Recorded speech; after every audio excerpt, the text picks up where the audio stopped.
actual. Yeah. Anytime you're doing anytime you're doing a, there's a word in theater for it. When you have a small as an ensemble, you have an ensemble of Yeah. people. Okay. So what we've got is Becca is Monica on Friends. And what we have with Celicia, she's a mix between Rachel and Phoebe. She's got the little bit of They're Rachel. opposites, Roy. No, they're not opposites. They're not opposites. Phoebe and Rachel? Nope. Phoebe and Rachel is because Rachel has her own kind of witty outlook on things, and Phoebe is very spontaneous. And see, I think you underestimate the spontaneity. Phoebe is kind of a reaction engine, and Rachel is kind of a reaction engine. Monica is very much the Becca character. And then Cedric, of course. Okay. Yep. It's not Joey Tribbiani, right? He's not Chandler Bing, right? And so that leaves the nerdy guy Ross. who, huh? Chandler? Yeah, I would say, are we leaving with Ross or are we going No. to Bazinga? No, no, no. What I'm saying is Ross is the guy. Ross. Ross. There's the nerdy one. Ross is the nerdy one, and Ross is kind of like, see, Chandler is broken, right? He's broken and kind of recovering. He's got PTSD in real life, and he did He's in real gone. life and in the show. And then with Joey Tribbiani, it's like, how you doing? You know what I mean? He's just a hitter. He's just always out there. He's a player. And so you've got this one guy that's just completely low intellect ladies man. That's not you. And then you've got the one guy that's just kind of this broken, fractured guy trying to survive the day, and that's Chandler Bing. And then you've got Ross, who's like got it together, but he overthinks it a little bit, right? Only Ross would go into the ethos, the pathos, and it's like Aristotle. It's like That that is so is Ross. true. Ross would do the Aristotle, and I'm going, calm down, Ross, calm down. And so I was going to ask about the cats. I found a picture you Yeah. took of the cats doing the yin and the yang. You haven't Yep. mentioned them. As a matter of fact, I'll tell you the day No. you quit mentioning the cats is the day that Zavi was born. The cats all just kind of like disappeared Yeah. from existence. Okay. Yeah. So I was going to ask you about the cats, but I'm glad they showed up. They look fine. So what happens is every TV campaign, every successful radio campaign has got to have characters. And this has been demonstrated in recent deep research of 28,000 ad campaigns. They actually said, next to just overwhelming category dominance, like to just be this massive brand in a category, it's hard to overcome that. Next to that is creativity and doing something different than everybody is doing. And Cedric, that's exactly what you were saying. And it's exactly what I was writing 1 minute. Well, I actually wasn't writing, I was producing it 1 minute before I logged on, telling the story of Dr. Seuss. Okay. So he writes, and to think that I saw it on Mulberry Street. He submitted it to 28 publishers. They all rejected it because it's too different from all the other children's books. It was not like the other children's books, and it scared them. And so Vanguard Press, which was owned by Random House, Bennett Cerf was the publisher. And he says, look, I've published William Faulkner and John O'Hara and some of the greatest writers of our generation, but I only have one true genius on our authors list, and that is Ted Giesel, which was, Theodore Giesel. Seuss was his middle name. That's Um, Dr. Seuss? yeah, it's Dr. Seuss. And so actually, he pronounced it Zeus, but we pronounce it Seuss. That was his middle name, Theodore Seuss Giesel. Anyway, my little 2 minute YouTube short basically ends by saying, God bless that 29th publishing house who wasn't afraid of the crazy innovator and took a chance on somebody that didn't believe in traditional wisdom, because traditional wisdom is usually more tradition than wisdom. And so, Cedric, that's exactly what you were saying. Whenever you said in Ryan's class, he taught everybody's going to make people merge into the center, and they're going to blur themselves into each other, and there's going to be no differentiation. And so, wisdom, when you understand what you just articulated, Cedric, is that yes, Everybody's using the same AI. Everybody's going to get good at AI, and they're all going to get the same focus and the same guidance from AI.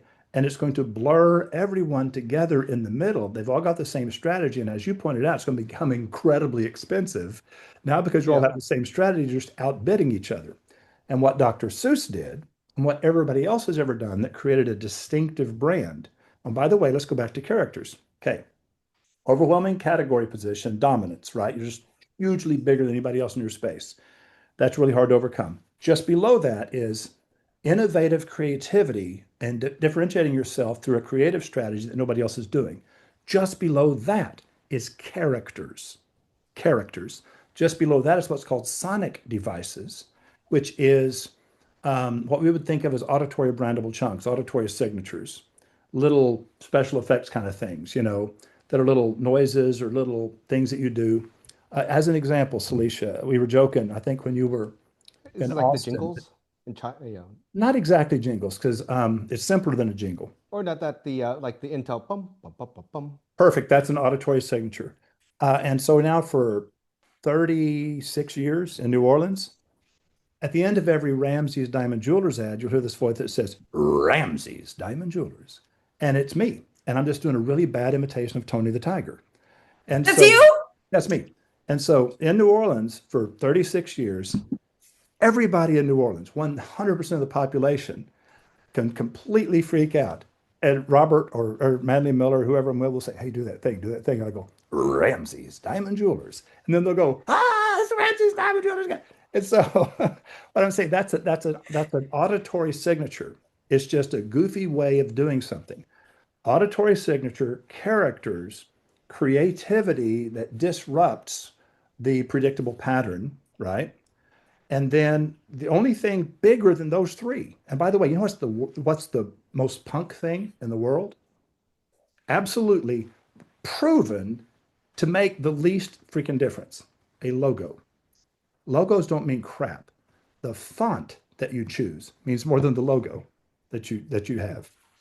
And so this is 28,000 ad campaigns, data researchers, countless millions of dollars spent by the largest advertising firms in the world to fund all of this. And there's this whole long thing just came out. This is 2026. So what I'm Hmm. saying is everything that you just got through saying was true. Cedric, everything you Yep. just got saying was true. What I'm telling you is you hit the nail on the bullseye. You got your characters. You've got a disruptive strategy. You're not going to do what everybody else is doing. You're not going to listen to AI because it will just guide you to the cluttered and crowded middle. Okay. Oh, oh, wait a minute. Oh my goodness. Hold on. Okay, so first of all, I've already drank the Kool-Aid. What is this? I got this. I got this. Well, yeah, depends on. I got this. There I you got go. them all. And then I also got the audiobooks. Dang it, Roy. Okay, so I'm still on the half of the thing of AI is like this new cool thing, and you're so far on the other side of No, everyone's gonna, it's no, gonna what? be the same. Okay, I'm going. Let me just throw something out. So there's something called the two towers. Like it's a two towers algorithm. YouTube uses this. Meta uses this. In effect, they've come up with a representation for every possible user, and we don't know exactly how they've done it. But they divide everybody into their own little like buckets. Like they have these little like Right. probably 10,000 models for every user. And then for every message, for every piece of content, there is a second tower or a second embeddings representation for every ad, every video, every possibility.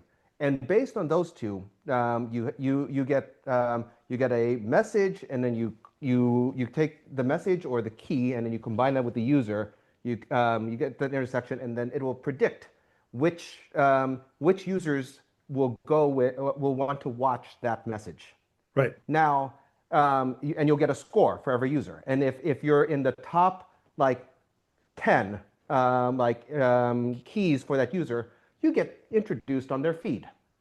Now, if you're not in that list of the top 10, but you want to be, you can pay for the privilege to boost your content.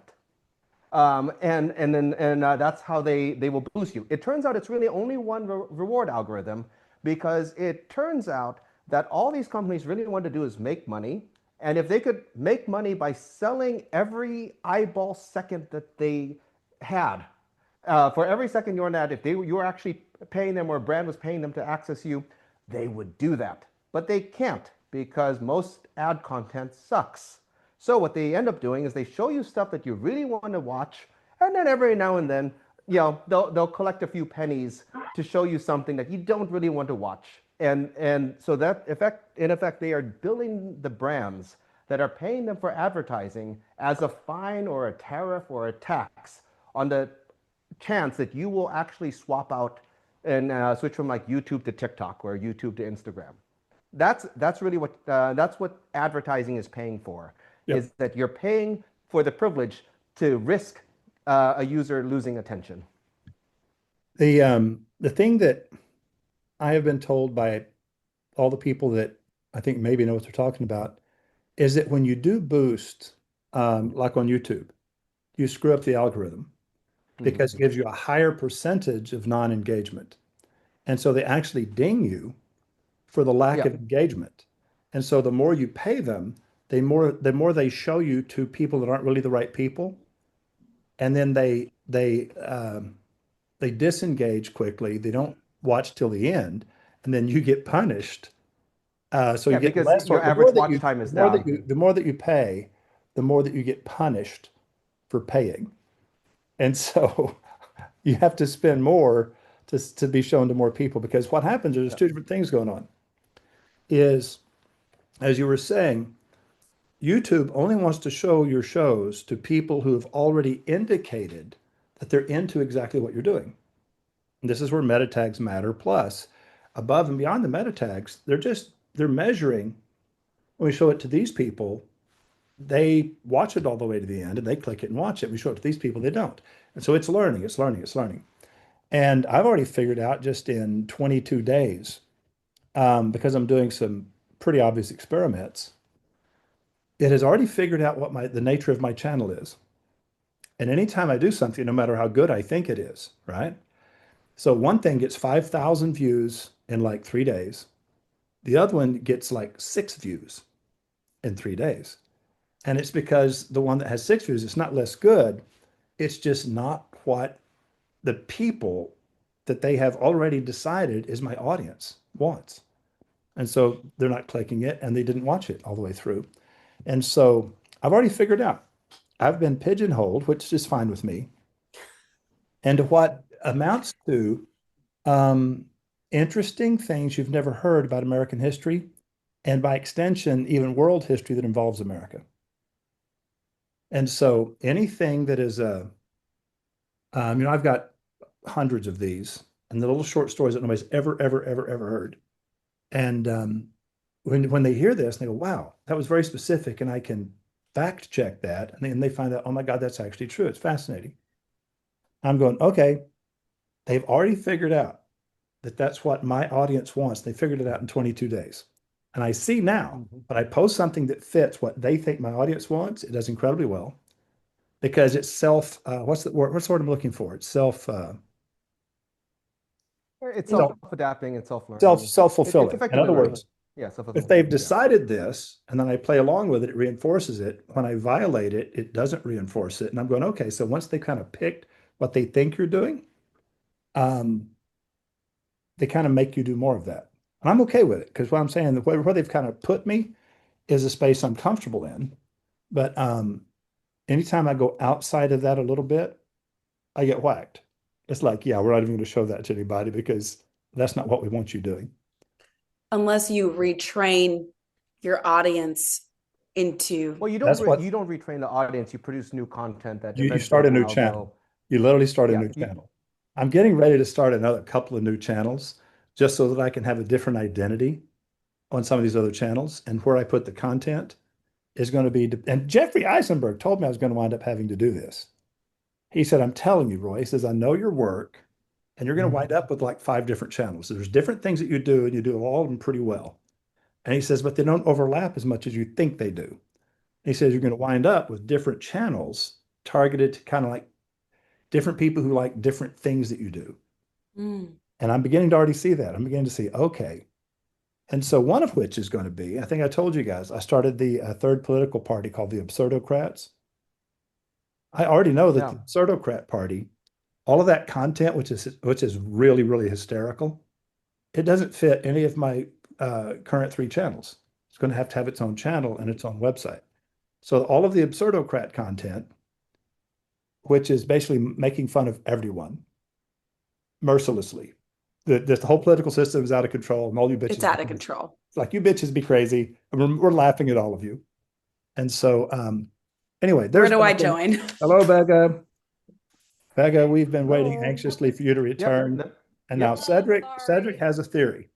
He said, Yep. so Becca's been super busy either because people are slipping and falling on the ice or kids Yep. drinking too much. It's one of those two. So which one was it today? Okay. Influenza. Uh, Another influenza day. Wow, not an influenza day. Yeah, flu's bad. Oh, now we're starting to see influenza B. It was all influenza A, but today it was influenza B. Hmm. And So, I don't want to make you do work, but I do need to know what's the difference between A and B. just different strains. Usually A is worse, but it kind of varies season to season. And they usually don't hit at the same time. They're usually like a little bit sequential. So we're finally going down with A, and then I think we're gonna have a little flu B party. yep. Gee. Okay. So, Cedric, now that Becca's here, take it from the Yep. top. What do you want to talk about? All right. So, yeah, I'll put together the last thing, and I've talked to Becca a little bit about this. And so, based on the two towers where you have content and then you have like the users and broadcast stuff, and you can pay the goose, it turns out because that's the whole algo. My theory is that if we can find content that people want to watch, and because it's compelling, and it's not just like three people who are all like FIT, Parsons, fashion designers, Right. pitching channel. We have like three very different point of views. Like, and Becca and I, yes, Alicia's already seen like heated arguments between Becca and me on camera. That we will. It was still very Hold on. civil. Yeah, it's still very civil. Say Okay. argument's a little strong. Yeah, I was like, debates. Slightly Guys, discussions. Yeah. You all know the that people that we won't have to pay for content. That's all I'm trying to say is that we don't have to pay like Zuckerberg like to give and us it's not even exposure. about the money. The fact, what we were discussing just before you got here, Becca, is it's pretty widely known among the people that really study this, is that growing organically, it's not just that it's cheaper, it actually works far better than boosting, because boosting will backfire on you because it Yeah. reaches more and more people that aren't engaged with your content, and then it suppresses you because of the lack of engagement, and you have to spend more to overcome the lack of engagement. And so you keep reaching too many people that aren't right, and they don't watch it, and then it becomes more expensive for them to show it to people that don't want to watch it. I remember Dice said that he actually made that mistake one time. He made the mistake of boosting, and then when he realized what was happening, he quit boosting, and it took him a while to recover from that and go back to just purely organic growth. But Cedric, what you're arguing in favor of, I agree emphatically, which is Mhm. organic growth. And I want to point out to you guys, entertainment, not information. Entertainment is the only currency that will purchase the time and attention of a too busy public. If they find you entertaining, and the fact of all entertainment is it is always a functional, dysfunctional group of people. And when you're watching the collisions at the intersections of Friends or Seinfeld or all of these highly differentiated personalities that are all doing life together, you have these different characters and they care about each other and they try to get along, but at the same time, they see the world through different eyes. That is always entertaining. It doesn't matter what the subject is. The subject is completely irrelevant. And this is what we teach at school is the character diamond, which is what are the four factors that cause this character to think, act, speak, and see the world the way they do? What causes them to think the way they think, feel the way they feel, act the way they act, and see the world the way they do? And so these four defining characteristics cause this person to be the way they are. And that's what causes the interesting intersections between Ross and Chandler and Phoebe and Monica on Friends. I always think you're Monica. Yeah. I'm Monica. Yeah. Roy is christened you, Monica. Yeah. And I said, no, she's totally Monica. She said, okay. Yeah, and then we said Celicia was. Monica is the Hold adult. on, and then we said Celicia was Rachel, and she goes, yeah. Exactly. No, Rachel and Phoebe, who I are said Rachel and Phoebe. opposites. Yeah. And I said, Okay. I said, in that, I said, Friends was, as you know, wildly successful. I said, Monica is the adult in the room, always. She's the one that sees things, that kind of points things out that nobody seems to understand. Then you've got Phoebe and Rachel are just both different versions of a reaction engine. They're both reaction engines. And Monica's kind of like going, really? Could you guys get past, you know?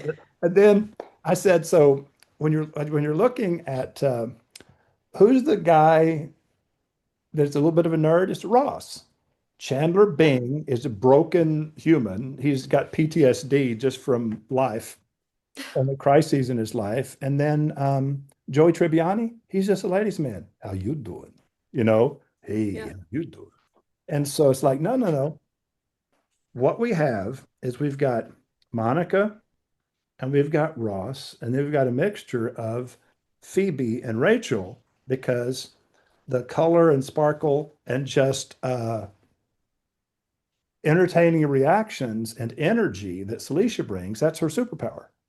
And I said the clarity and cynicism is way too strong of a word. The doubt, the science, the scientific perspective of a doctor who is trained to think in a very logical progression, and then who's married to a technology guy who in theory thinks that way, but not so much. Cedric is also going off into his far-flung little theoretical visions, and it's kind of like, well, that's adorable, but we back at the hospital, Bring him back. we have actual facts. You know what I mean? We It's got to like- bring him back. it's like, and so I'm going, no, see, I see clearly these three characters. If these three characters uncork and actually turn up the volume of the differences, that people are going to go, oh, this is always so interesting. I don't give a crap about leggings or AI, but these three characters are fun. And two of them are married, and one of them is a friend of the other two. And they all have very, very, very fascinating stories. So when you understand the backstory of the three characters, it's like, oh, they're crazy interesting. You know, So when you wait. go ahead. Roy, do you think, because I've been like, okay, how do we, I like, when it comes to podcasts, this will be like, I don't know, the fifth or sixth podcast that I've worked on. Like I'm understanding, like, okay, I understand when it comes to burnout, when it comes, all these different things I've been learning. And for this podcast, I don't want to make mistakes that I made in the past with other shows. And so I'm thinking in terms of, okay, creating a show, a podcast is a marathon. It's not a sprint. It's not something that we just talk about for one episode. Like I'm thinking in terms of the next 52 episodes, can we talk about whatever it is for the full year? How can we do that? But what I'm hearing you say is we can talk about whatever the freak we want. We can bring it back to the leggings. We just need to all care about what we're talking about. Yes. So what I'm saying is the leggings get worked in at some point. They'll get worked in. As a matter, well, here's the interesting thing is the most successful ads I've ever written are whenever this person, you know what business they're in because you hear them all the time, and they do a whole ad and they forget to mention what business they're in. And then it's like, oh yeah, by the way, we sell jewelry. And then it's over. And it's like, that's weird because that guy was just so wrapped up in what he was talking about. So you like the guy. It's like he's not just about selling jewelry. He actually has things on his mind. And so Like them. it's the exact thing. I was telling Cedric, I saw one of the cats jump up. I literally, Becca, I was going to ask about the cats today. And it's because I haven't seen any pictures of them and heard anything about the cats in a long time. And so I said, you know, the cat jumped up and said, it's good to see the cats are okay. I haven't heard a single word about the cat since the day that Zafi was born. And the cats just kind of vanished. Now, what's interesting is in a podcast, that's a very revealing observation. Do you understand what the viewer, what the listener? I think the camera just died. Okay. So what the listener perceives in that exchange, they're going, oh, they have a son named Zavi, and they were all about the cats until Zavi was born, and nobody's heard about the cats. It goes, oh, that is so human. So anybody Yeah. watching that, it's not about cats. It's about, oh, these people are just like the rest of us. Now that they have this adorable son, the cats are less important in the household than they once were. And so I used to get pictures of cats, which I think they're amazing cats. And I'm going, what happened to the cats? See, part of my brain, I said, maybe Zavi was allergic to cats and they gave these away to somebody. I'm totally serious. I haven't heard a word about the cat since Zavi was born. Not one Either word. that or Cedric has a new fancy hat That's exactly. And so made out of a cow. Oh. the reason I brought this up has nothing to do with leggings. It has nothing to do with jewelry. It has nothing to do with new cars. It has nothing to do with speedboats. But that observation in any conversation about any of those subjects, it makes you feel like you know the person, and the bond is never with the product. The bond is always with the people. So we've got Yeah. a doctor, an emergency room doctor, has a perspective and a point of view that she cannot escape, and it's part of who she is, and it makes you understand. Yeah. And then we've got this inventor who's a tech genius, and then we've got this singer and performer from Broadway, and Hugh Jackson is her father's godson. And it's kind of like, so you sit and go, these are three really interesting people. These are three really, really, really interesting. One of them is unbelievably interesting. And in what other universe would those three people be together? What bizarre alignment of the planets caused these three people to meet each other? And crap, two of them are married. And it's kind of like, who would have ever dreamed that? And so what I'm saying is the more you just be real, leggings are not neither AI nor leggings for the average happy homeowner. Neither leggings nor AI are interested enough to carry a podcast. It takes three characters that you just think these are interesting characters, and two-thirds of the show they're talking about just random crap. And then somehow they work in the leggings thing, but that's you don't watch it because you want to know more about leggings. You watch it because these are just three friends you like hanging out with. Does that make sense to you guys? And so I have, everybody, go ahead, oh, no, go. no, you can keep finishing your thought. I was saying everybody just be you. Everybody be you, and don't hold back, and just go full tilt to who you really are, and it will work. So the one difference is that, like with the whiskey tribe, Daniel and Rex, is like a lot of the podcasts have been dualities, but I haven't seen very many trinities, for lack of a better. Trinities always work better than dualities, and here's the deal. The reason dualities exist is because nobody's a good enough spokesperson solo. Nobody. You have to have a sidekick. Now, what you're talking about with the dualities, you're talking about an affinity group. People are hardcore enough about whiskey, the whiskey nerds.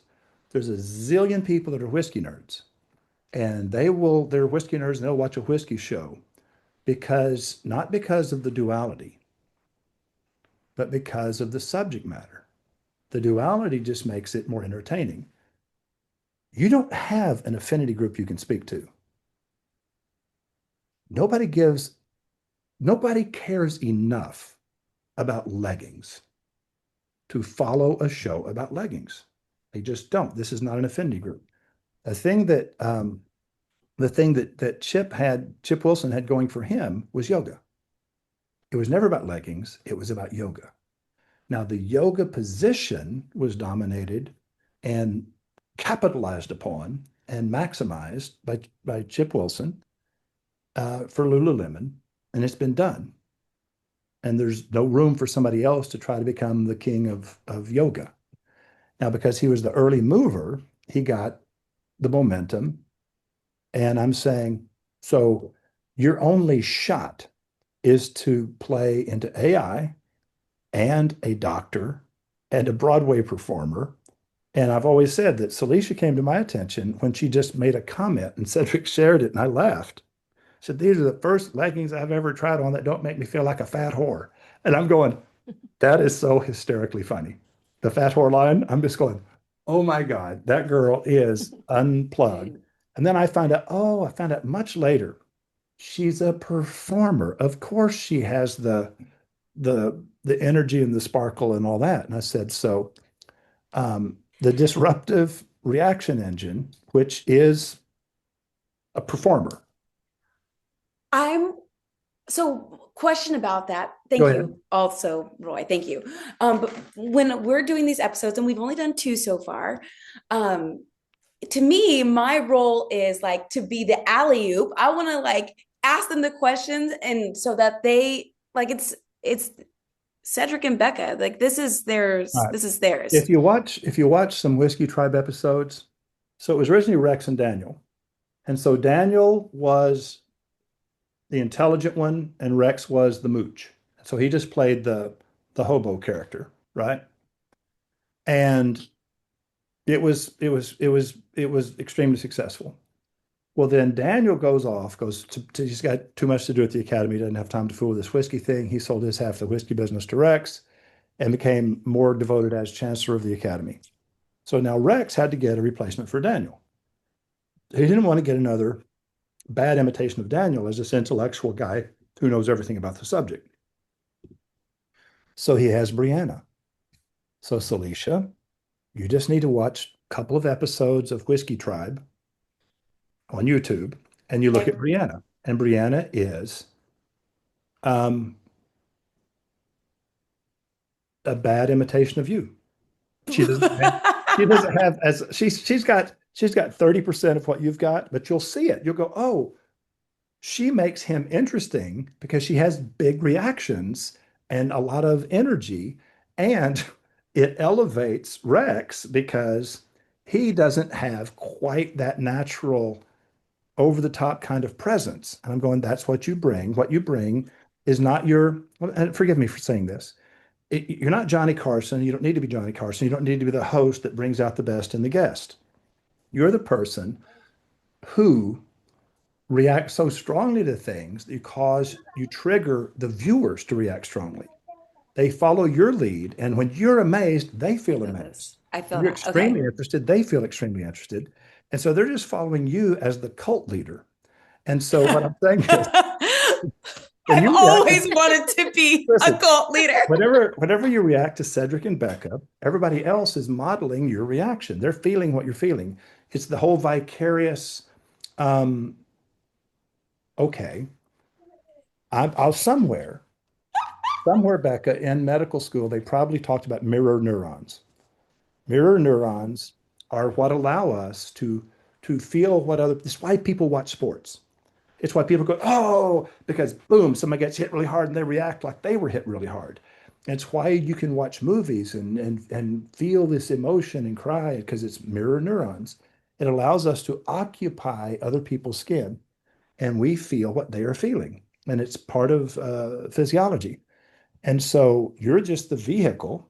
And this, I'm not, when I say just, I'm saying you have a very important role is you have to bring that energy and cause everybody to get pulled into what you're feeling and reacting to. And I'm going, so the other two, they're sources of information and perspective and love and friction that happens with any couple. Opposites attract, right? They're similar in some ways, but they're also, okay. Can you take out the bread pan for me? Pull straight up with pot holders. Just put on the counter. It's done at 4:30. So I will take it out at 4:30. Penny's making bread. As soon as we're done at 4:30, I have to take the bread out of the bread maker. I was like, I don't know what these words mean. No, that's okay. Penny is taking. She's got to go pick up the grandkids at school. Okay, and so I have to take the bread out at 4:30, and so in 21 minutes. So, Becca, thoughts, questions, observations, concerns, anxieties, or echoes of delight? Any of the above? I mean, Cedric knows I am a very introverted person, so it makes me a little bit nervous. We've had fun the first two. Yeah. The first 2 episodes have been fun. But I think the two concerns or like I have are just me not being very like comfortable or natural on camera is number 1, and number 2 is just like content. Like I just don't know. Okay. I don't know if we have. Now keep in mind, Becca, this is These are things I actually do know a little bit about. Okay. Been studying it for a very long time. Characters. You're playing a character on a YouTube show. It is not the real Becca. It is a caricature of Becca. And what do we know about the real Becca? Well, the real Becca is an emergency room doctor. And so whenever you showed up, what did I say to you? And I said, we were talking. Cedric's theory was either people are slipping and falling on the ice, says Becca's late, and she's evidently had a really booked day, or she wouldn't be late, and said, so people are either slipping and falling on the ice, or it's a bunch of kids that have drank too much. And so when you walked in, I said, which one was it today? Was it kids falling, drinking too much, or was it people slipping on ice? Actually, it was influenza B. Influenza A. Influenza Ray A already ran its course, and said it was B. Well, what's the difference between A and B? And then you tell us. There's what's interesting. Has nothing to do with leggings, but every viewer is glad to be watching. And then she says, no. So usually A goes first and then B follows, that it run in sequence, but sometimes B comes first. And it's like, oh, okay. And which one is worse? Well, usually A is worse, but sometimes B is worse. And you're going, didn't do any of that. That's really kind of interesting stuff. Watching a show about leggings, but the doctor just got off work, right, from the emergency room. Fundamentally interesting just on the face of it. We got your Broadway performer, right? And then we've got the nerd who invents crap. And for whatever reason, he's got these patents in like technological crap and he's making leggings. What the hell? This makes no sense. And it's all of a sudden when you hear the story, well, why are you making leggings exactly? And it's kind of like, okay, here's the deal. And he's trying to make you understand why making leggings makes sense. It's like, it really doesn't, but it's adorable that you think AI and leggings are somehow, together. And so whenever I say functional dysfunctionality, and so the differences and the conflicts, not conflicts, just the differing perspectives and trying to make each other aware of what you're thinking and feeling. And it's not easy. People find that just profoundly entertaining. And they will watch shows not because they're interested in the subject matter. They become experts on the subject matter of the show, leggings and AI. But the reason they really watch it is because, all right, you've got this emergency room doctor who's married to this technology nerd, and she's this like blonde-haired white chick, and he's some sort of Asian. And then you've got this female Broadway dancer and singer, and she's got a baby named Ajax. And when they broke it to her mom, they knew she wasn't going to like Ajax. And then yeah, and then we've got Zavi and Ajax. It's kind of like, well, no, the more you learn. So whenever you talk about a year, you don't announce these things. You let these things make their way in at their own time and in their own way by accident. But at the end of a year, people are going, I know so much more I about know these them. characters. I know them. It just- I have a couple of clips. I don't know if you want to see anything, Roy. Sure. But Becca, you seem, I know that you aren't like, you're more introverted, but you have been very comfortable on camera. I think you've been like such a wonderful conversationalist. Okay. Let's see. You can do the share screen thing. Okay. And you have to click the little button that also says share sound and optimize for video. Okay. Click share. Oops, sorry. Oh.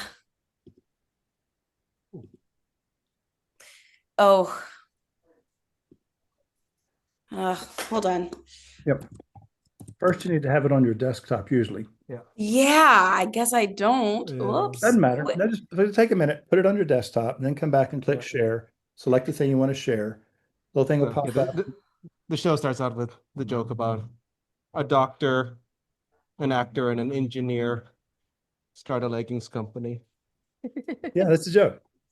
Yeah. I mean, seriously, it is. It's the beginning of a joke. As a matter of fact, you could even have a contest where you say, okay, everybody, the joke is a doctor, an engineer, and a Broadway performer walk into a bar. Yeah. And then what happens? All right, you gonna play that for us? We have a video. Can we see it? Yeah, can you hear it? I think. No. No, remember when the thing popped up when you hit share, you have to hit the you have to click two little boxes.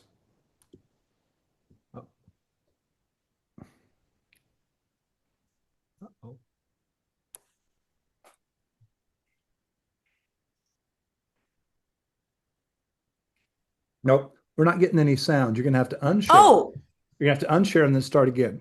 you guys can't hear Nope. any of that? No, we can't hear anything. Now, what happens is unshare, start over. But now when you hit share, a little dialog box pops up and you have to click a button that says share sound. And then number 2, optimize or for video. Got it. You see the 2 little boxes? Yeah. You have to click. Hi, Sandy Salisha. yeah. Hi, Zavi. Hi. Uncle Roy says hi. Can you hear this? Perspective that Yeah, now we can hear. I feel This like is a different video. this is kind of like athleisure marketing, like advertises the goddess. And so even though you are the Supergirl, you are simultaneously not enough. But if you buy our leggings, you will be enough. Then you are, which is a marketing ploy. But that's not just athleisure. That's like being a woman in this world, right? Every single thing is telling us, like, every single product is telling us, like, you're not enough without, like, our product will make you, like, more ideal. Yeah. And so that was kind of like the opposite in our messaging is like, well, will our leggings completely transform your life? No, they won't. And as an engineer, I can say that, well, if you ask the question, will they be less worse than everything else in your closet? Probably. And we don't sell, we don't offer salvation. We sell support. And so I love that because it is different. Both of you are so right. Like the marketing today is literally like fear-based, telling us that we're not enough so that once we buy whatever product and use it, now we are good. We're worthy. We are enough. And when it comes to Bezier in this case, this use of AI for these leggings, the person is enough. I wrote a newsletter the other day for Bezier. I don't know if we're going to continue the newsletter, but it was about how I went to a fitting for a Broadway show. And I was so used to trying to fit into clothes. And at the fitting, I was sucking in. And the designer was like, "What are you doing? Why don't you just be and let me do my job of fitting the clothes to you because you are exactly how you're supposed to be. You're enough." And that's kind of how I feel about Bezier and these leggings that you guys are doing. You're making them for the person, saying you're enough as you are. Let us sculpt this thing around you. It's like all without the 6-figure-a-week budget. All without this huge, it's the same price as, well, it's free right now, but eventually it'll be around the same price as Lulu, but more custom, way more custom. Yeah, that's the goal. So it reminds me, Salisha, of the first pair you tried on and your feedback, and it was great how you worded it. I can't remember exactly, but it was something along the lines of, our leggings make you feel like supported and like lifted up without feeling like you're trying to like, stuff yourself like a sausage into a. I mean, that's just like one clip. No, you're right. Becca is actually very good on camera when you're talking about something that she actually has an opinion about. You're no longer introverted. It just needs to be something to where you go, I have something to add to this conversation. One of the things that always works, okay, is when you're wanting to get the ball rolling. Somebody says, okay, what's the best thing that happened so far today? And everybody needs to be prepared to answer that question. Always show up at the show to tell your happiest, most fulfilling, most serendipitous moment of the day. It could be anything. It could be, I got in the correct line at the drive-through. It's like, there's 5 lines and I always get the wrong one and it takes the longest. It's like, I was in the right line, it moved really quick, boom. It's like, hooray, score.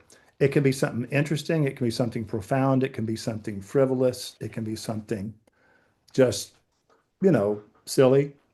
But whenever people talk about what gave them pleasure that day or what gave them a sense of winning for a moment, okay, it's very revealing. It reveals something about the person and how they see the world. And that's what people are connecting with. They're connecting with people that give them thoughts to think about. The same thing that music and poetry and short stories do, and movies. They give you something more interesting to think about than what you were thinking before that. You need to be this the most interesting thing happening on the horizon of their mind right now. And so it doesn't really matter what the Sorry, you talk about that in one of the chapters I just read. yeah. So the point is that trying to make it about leggings, okay, is a mistake. Yeah. The leggings will show up. It's like, okay, we should probably talk about leggings because that is what we do. That's what pays the bills. It's like, okay, say something about leggings. It's like, okay, these leggings, are they going to change your life? No. There's no clothing that's going to change your life. That's just silly. And we're not going to tell you the lie that if you buy these leggings, your teeth are going to be whiter and you'll be a better dancer. It's like we're not going to tell you that you're going to meet your soulmate and win the lottery. We're just not going to do that. But it will fit better and feel better and look better on you than any other leggings. Now, that's a win. Now, is it going to change your life? That's just a little too much to ask for from leggings. You know what I mean? And the people go, that's reasonable. That's reasonable. So they are going to look better, feel better, fit better than any other leggings, and that's enough. You know. So that idea of letting them see you as you really are, and bringing up the leggings and talking about it, sometimes for a minute or two or three, sometimes for longer, sometimes shorter. But they're not showing up every day to hear more about leggings. The leggings. Yeah. They're showing up because these three characters are going, how do these people know each other? How do they know each other? And as time goes by, never be afraid to let people find out what happened today or what you're looking forward to or what you're having to deal with in your life. You know what I mean? Yeah. It's like, so Alicia, you still got that IRS problem. It's like, I think we're about to survive it. You know what I mean? It's like, I think I'm seeing a light at the end of the tunnel. I think maybe it's behind us. And then you just move on. People go, oh, okay. Evidently, their life is like ours. You know what I mean? They're messing with crap and they have to deal with. And so that's That's good advice. That's really good advice. don't worry about content. Just worry about saying the things that you would say to your friends if there wasn't an audience. And I think I'll come up with some type of outline. So you, at least Cedric and Becca, you guys can just show up. I'll ask the questions. I'll get it started at the very least. If you have something on your mind or on your heart, we can throw out whatever I have and go with that. That's But if you perfect. have nothing, just show up and I'll have something. You'll have the triggers. In other words, Celicia will bring out of you what you didn't know you had in you. If you have something on your mind, bring it up. And everybody can roll with it. But if you don't have something, Celicia will have something to get the ball rolling. And I'll keep the ball rolling. Sure. Yeah. And then also there's so much we can do with editing too. If there's any like, what the heck? So I think this is good. This is a good direction. Cause I'm like, I don't know if we're talking about leggings for 52 episodes, but it'll show up. It has to show up. And maybe even Andrew might even show up for an episode. All But right, all right, imagine this. Imagine that you have Cedric going, oh, God, he got a new color. New color just came in. Now this is called Midnight, and this one is called Black. So we have Black and Midnight. And which one do you like better? And people going, they're this is looking. the same. Yeah, so no, this is Black. This one's Midnight. This one's Midnight, and this one's Black. And so we need your vote. So who raise your hand if you like Midnight better, And so what happens is anything that's going on can be a moment. See what I mean? And so, oh yeah, really screwed up the first pair of leggings ever for the first time today. Never really had a disastrous outcome. but look at this. And he holds them up and and everybody laughs their butt off. It's kind of like, oh, yeah, those are screwed up. It's like, how did that happen? Actually, Roy, what's even funnier, I think it's like an $1,800 or $2,300 camera for color. You remember that? Yes. I have a color camera. The point is, I feel like the anything- wedding tie story could fit. Oh yeah, the wedding wedding tie tie. is also, yes. Yeah. So speaking of colors, tell me about your wedding tie. I've heard you have a wedding tie story. You want to hear Yeah, it? yeah. Well, it needs a photo. That's the only problem. Let me get a photo. Get the photo. Becca will find a photo. Becca's gonna find the photo. We're gonna hear the Yeah. wedding tie story. Yeah, because apparently there's more than one purple. Although we also learned that purple is not real. That is true. We did learn that purple's not real, which is making me very sad. No, Cedric had one job for our wedding. One job. And that was to find a purple tie that matched. Two jobs, show up. Oh, and show up. Yeah. Find a purple tie that matched my best friend's bridesmaid's dress. Cedric, being Cedric, waited until the day before we're leaving for Hawaii, Maui, where there's not like a department store, you know, No. it's Maui. And he's like, oh, I'm going to go look at Forever 21. Do you think they had a purple tie in the right shade? Forever 21? Century 21, not Forever 21. Century 21. And they're the same. Yeah. So we go, and of course can't find the right shade purple. I've got a couple of wedding albums. Let's see here. And so he calls the tux rental place, and he asks them like, "Oh, hey, do you guys have purple ties?" And they're like, "Oh yeah, we have a couple of options." And I'm like, "You don't understand. It has to be the right shade. Like it has to match Shannon's dress." And he's like, "Don't worry about it. It'll be fine." So we show up, and I'm gonna show you what the options were. There's a picture of the dress shade. Let's see, where do I? I'll hold it up. There's a picture of the dress shade, and then there's a picture of the tie options. And Cedric is insisting that the one next to the dress matches. No. Completely different shade. Completely No. different. No. And so now I'm like, okay, my wedding is in. My wedding is ruined. My wedding is in like, at that point it was what, like a week? Yeah. And I have to like rethink the whole like color schema. Get silver ties or something, but your suits were gray, so I didn't really want a silver tie. Yeah. Anyway, thank goodness How did you Shannon, my solve it? best What friend. did you do? What did you wind up So doing? my best friend Shannon was still in Seattle at the time, and I reached out to her in a panic, and she's like, "I'm going to find you the ties," and so she found the ties. You know what? Oh. So what did you learn? Never ask a dude to do Never. a job that women are trained to do, because dudes will just make crap up, right? Yep, That's the Don't same even get color me right there. started. It is not the same color. it's clearly not the same color. Close enough. And he was insisting. It's close enough. Like, are you colorblind? No, listen, I'm embarrassed for you, Cedric. I mean, that's just embarrassing. And so, no, it's going to be a good show because you guys have the natural chemistry, you just don't realize it yet. And the more you don't think about the camera, remember, nothing goes out unless you choose for it to go out. It's not live.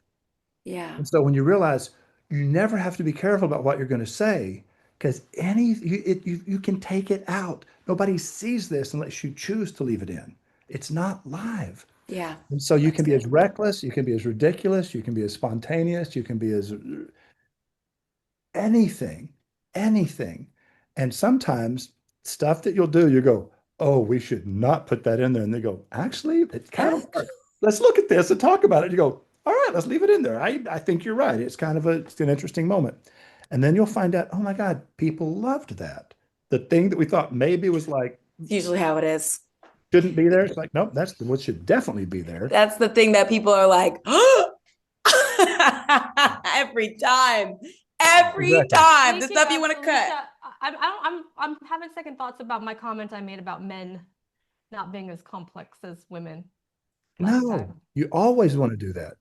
No, I feel like Always. I'm being No, it's true. Whatever the But, no, I opposite told of Becca it's true misogynistic that women's bodies are more complex, and yet we reduce them down to a single size. Because I was talking about like all the different roles that women. Oh no, but men are also relatively simple. I don't No, know. no, no, no. Anyway. No, Becca, there's a huge body of work that demonstrates that. As a matter of fact, what the great quote is, as much as we admire Fred Astaire, always remember that Grace Kelly had to do all of that backwards and in high heels. And it's kind of like, think about it. She did. It's like we give all this credit to Fred Astaire for being a great dancer, and his dance partner had to do it backwards and in high heels. And it's like this is the role of women in the world, is they have to do all of these things, and men sit back and burp and belch and scratch their head and take all the credit. Yeah. It's like that's reality. And so you don't need to worry about being politically correct. You're happily married. You know? That's true. And it's like, But it's nice that you think of being politically correct. uh, Yeah. Anyway, Roy has bread to get to. yeah, I do. Yeah. All right. Okay.